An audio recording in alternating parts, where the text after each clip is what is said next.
Gaming Bolt presents 15 happy endings that we totally didn't deserve.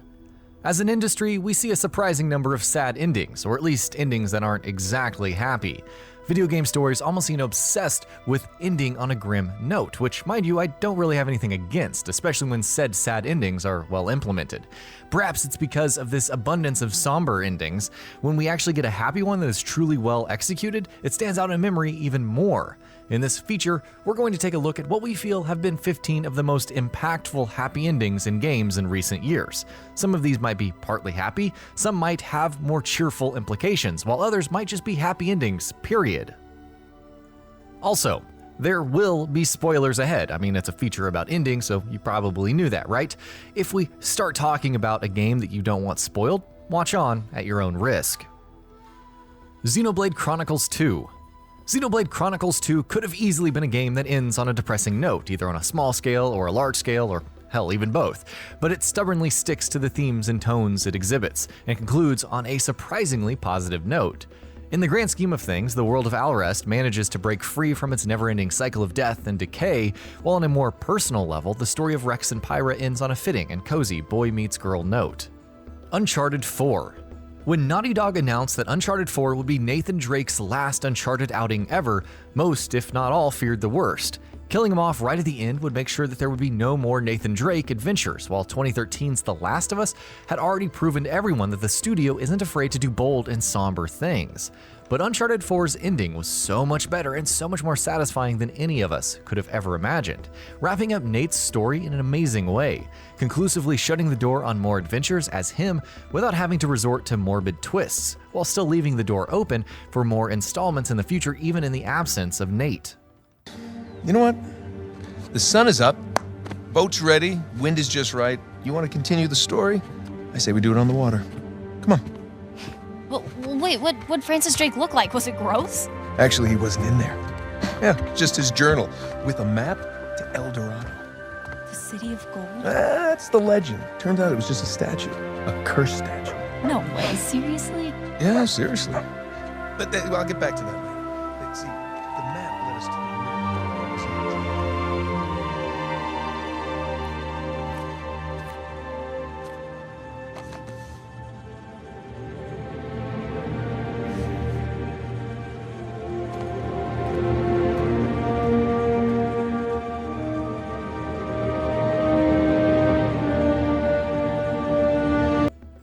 Yakuza 0.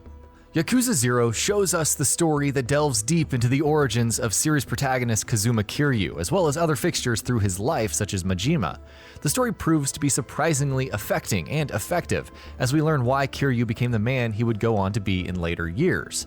But while just how happy the rest of Kiryu's life was can be debated till the end of time, the one thing that is clear is that Yakuza 0 itself, at least, gives him a happy ending. Yes, more turbulence and loss may be in his future, as it clearly is when you play future games in the franchise, but Yakuza 0 gives him, for a moment, some happiness and peace at last. I hope you enjoy it, Kiryu-chan. You've earned it, you deserve it, and you won't have it for too long. Persona 5. Persona isn't a series that is ever too afraid to go completely dark, with the first two games having some truly messed up storylines and the third game ending on a particularly sad note, at least from a micro perspective. Persona 5 itself was also setting things up for the loss of a major character right at the end, putting so many of its main characters on very dangerous paths on several occasions, including the protagonist himself. And for a while, it actually fooled us into thinking that Morgana was a goner. In the end, though, the entire gang managed to survive. Some might say that the Morgana fake-out dampened the impact somewhat, but after an 80-hour harrowing journey, an ending as bright as Persona 5 felt immensely rewarding. Super Mario Odyssey. Well, of course a Super Mario game was going to have a happy ending. No one ever doubted it wouldn't. There were no theories going around about the death of Mario or his fallout with Peach or something else along those lines. Super Mario Odyssey is a celebration of all things Mario, and its jolliest of jolly endings stands out because it personifies that celebration perfectly. From its entire underground ending sequence with Mario facing off against Bowser, to how the game ultimately wraps things up in its final moments. Super Mario Odyssey's conclusion plasters a big, wide grin across your face with every beat, just like the rest of the game. Kingdom Hearts. Kingdom Hearts is the poster boy for happy endings, which is fitting for a game that is a tribute to all things Disney. It's one of the most pleasant and bright endings you'll ever see in an RPG. Sure, Sora is forced to part with Kairi, but the game ends on a very positive note, with Sora, Goofy, and Donald deciding to find Riku and Mickey, not to mention the appearance of King Mickey himself, and everything that leads to, from the reveal of Kingdom Hearts' light to the revival of the destroyed worlds. Max Payne 2. You wouldn't expect a game called Max Payne to have a happy ending, and true to its name, for most players, the ending certainly would have been a downbeat one. But the alternate ending is one that is almost just as happy as the main one is sad, and the game really makes you work for it. Finishing the game on the hardest difficulty sees Mona surviving the gunshot that kills her otherwise, and instead of dying in Max's arms, the game finishes with her and Max happily sharing a kiss. Your only chance is to turn around and face it. But it's like kissing the lips of your dead love, darkness waiting in the hole of your mouth. It was almost morning, waking up from the American dream.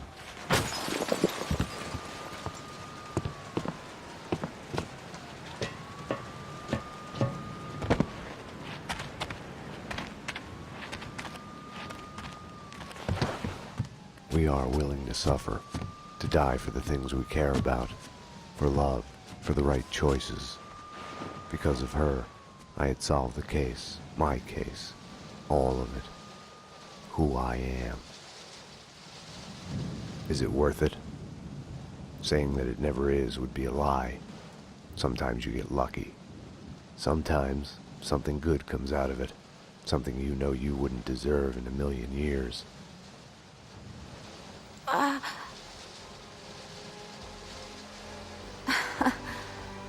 God, I turned out to be such a damsel in distress. Something that gives you a reason to go on. NYPD, freeze! Easy! Don't move! We need a paramedic team here. We have 2 survivors. Metal Gear Solid 4. You know those endings we mentioned at the beginning of this feature that might be only partly happy? This is one of those endings. Metal Gear Solid 4's ending is definitely not a happy one. Snake is dying, and the world, even though it is free from the Patriots' control, is in a sorry state. But at least one part of the ending shines bright with a hopefulness that is uncharacteristic of the rest of the game. Meryl and Johnny was, of course, no one's favorite couple, but seeing them have a happy union at the end of the game, with all the survivors of the game's events watching on with relief and joy, including Colonel Campbell, can't help but bring a smile to our faces. Metal Gear Solid 5.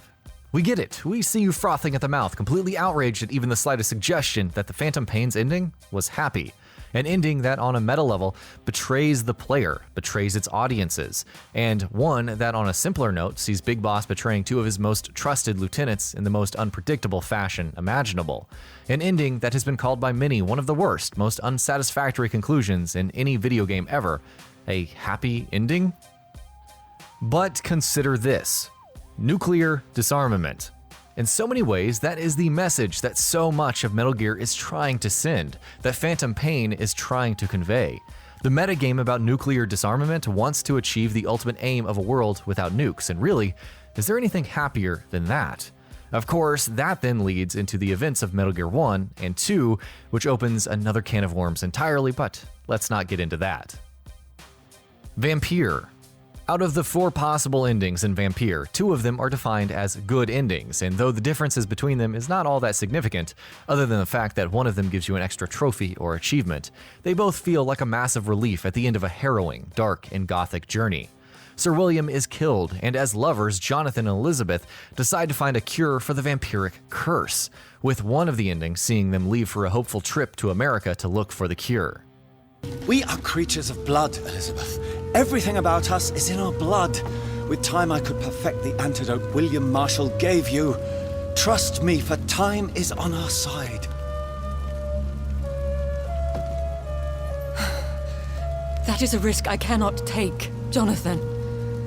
I won't bring another such disaster into this world. Elizabeth, no. Trust me.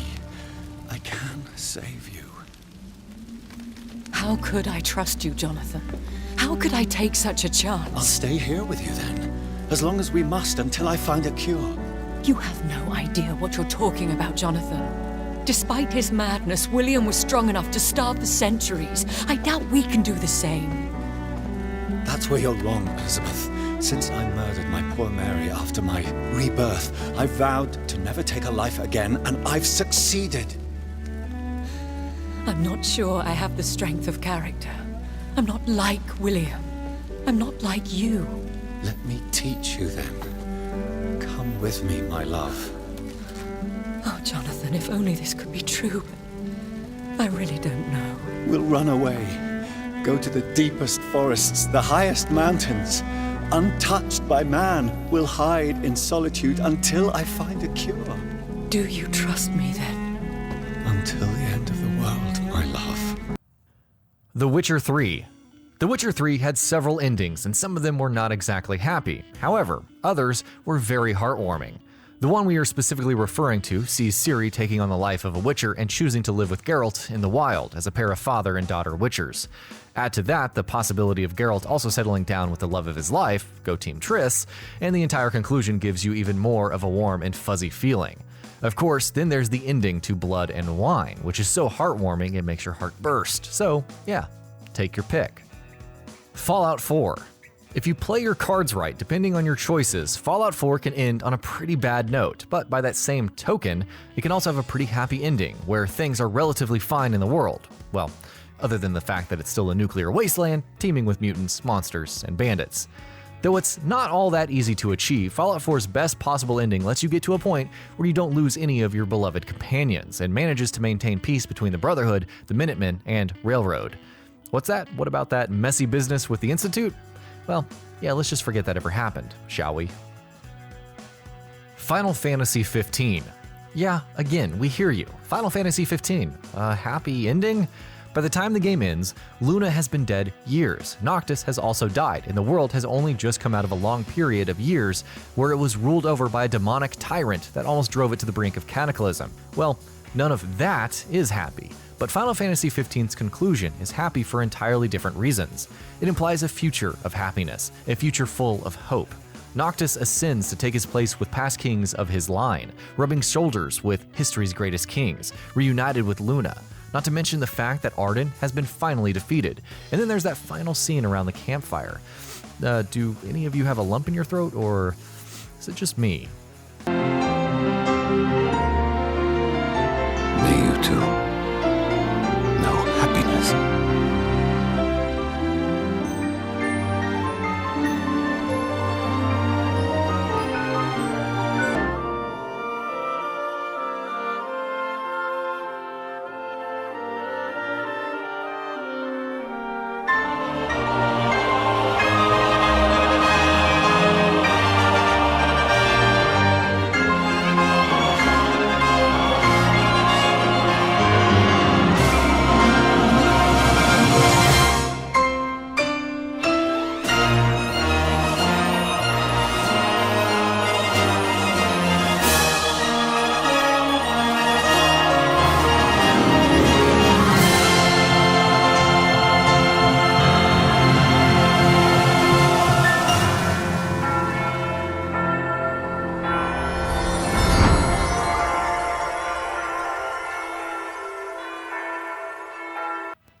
Little Big Planet. Though its sinister visuals and dark themes may imply otherwise, don't let that fool you. Underneath all of that bloodshed, violence, and senseless cruelty, Little Big Planet is a game about jolly vibes. No, but really, look at it. You don't expect anything but the most gleeful, happy ending from a game that looks as adorable as Little Big Planet, and that's exactly what you get. The Collector, the evil entity you thought was the big bad all along, was just a poor old man without friends. And what do Sackboy and all of the other endearing characters of Little Big Planet do to deal with the situation? Well, they decide to become his friends, of course, causing him to put an end to his evil ways. Heavy Rain. Given the kind of game Heavy Rain is, there's every possibility that by the time it comes to an end, everything's gone horribly, horribly wrong. If you do things right, though, you might end up with a deservedly happy ending. I mean, sure, no matter what you do, the cloud of Jason's death still hangs over Ethan's head, but Sean is saved, Ethan starts a new life with Madison, Norman decides to deal with his addiction, and the Origami Killer's exploits are brought to a stop. Surprisingly wholesome for a game as relentlessly depressing as this one.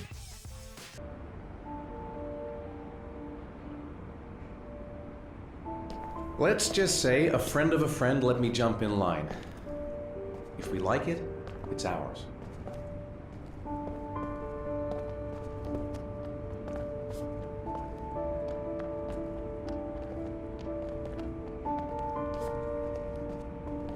Hey, Dad! I think I found my room! Well, what do you think? It's perfect, Ethan. We'll be able to forget what happened. We'll lead a normal life. And one day, it'll all just seem like a bad dream. We've earned the right to be happy now, Ethan. All three of us.